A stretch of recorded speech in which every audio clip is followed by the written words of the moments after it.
Hindi nakalusot sa batas ang dalawang babae matapos silang maaresto sa ikinasang entrapment operation ng Regional Anti-Cybercrime Unit 6 sa Iloilo City dahil sa umano'y iligal na pag-aalok ng serbisyong dental online nang walang kaukulang lisensya at permit.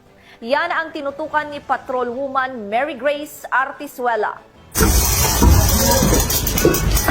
Dalawang babae ang arestado sa magkahiwalay na operasyon na isinagawa ng Regional Anti-Cybercrime Unit 6 sa Iloilo City matapos silang maaktuhang nagsasagawa ng dental services na walang kaukulang lisensya at permit. Natukoy ng mga otoridad ang mga suspect sa pamamagitan ng kanilang Facebook accounts na ginagamit sa pag-aalok ng dental services online. Bilang tugon, agad na nakipag-ugnayan ang RACO 6 sa mga suspect sa pamamagitan ng ikinasang entrapment operation.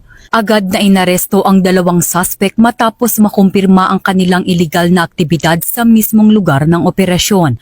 Na-recover din ang iba't ibang aparato na ginagamit sa pagsasagawa ng dental procedures.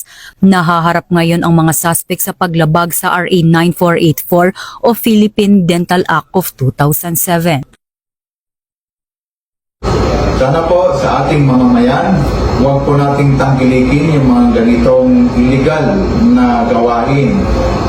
Dahil ito po ay delikado po sa inyong kalusugan at isa pa, unfair naman ito sa mga lisensyadong mga professional, mga dentista na gumagawa, nagbibigay ng serbisyo na dental na naaayon sa batas.